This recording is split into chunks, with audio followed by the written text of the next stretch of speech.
జగిత్యాల జిల్లా మెట్పల్లి మండలం జగ్గాసాగర్లోని ఓ ఇంట్లో మంటలు చెలరేగాయి. షార్ట్ సర్క్యూట్తో గంగారెడ్డి అనే వ్యక్తి ఇల్లు పూర్తిగా కాలిపోయింది. ఫర్నిచర్, నగదు, నగలతో పాటు విలువైన వస్తువులు బుగ్గిపాలయ్యాయి. ప్రమాద సమయంలో ఇంట్లో ఎవరూ లేకపోవడంతో పెను ప్రమాదం తప్పింది. ఇల్లు కాలిపోవడంతో అంతా రోడ్డున పడ్డామని కుటుంబ సభ్యులు రోధిస్తున్నారు. సర్వం కోల్పోయిన తమను ప్రభుత్వమే ఆదుకోవాలని కోరుతున్నారు.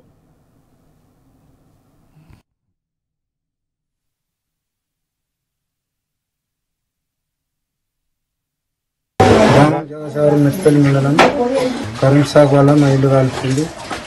ప్రభుత్వం ఆడుకోవాలి. బాగా నష్టం జరిగింది. సామాన్లు కాల్చినాయి, బెట్టు కాల్చినాయి, బీరువాలు కాల్చినాయి. ఉండేదానికి ప్రస్తుతానికి ఇల్లు లేదు. ప్రభుత్వం ఆడుకోవాలని కోరుకుంటున్నాం. కరెంటు వల్ల మా ఇల్లు కాలిపోయింది సారు. ప్రభుత్వం మమ్మల్ని ఆదుకోవాలి సారు. మా ప్రాబ్లం ఏం లేదు సారు. మేము కలవైనాం తోటలకు. మాకు ఉన్నది కొంచెం తోట సారు. 9 పోయినాం సార్. మేము ప్రభుత్వం మమ్మల్ని ఆదుకోవాలి. మా ఇల్లు మొత్తం కాలిపోయింది సారు.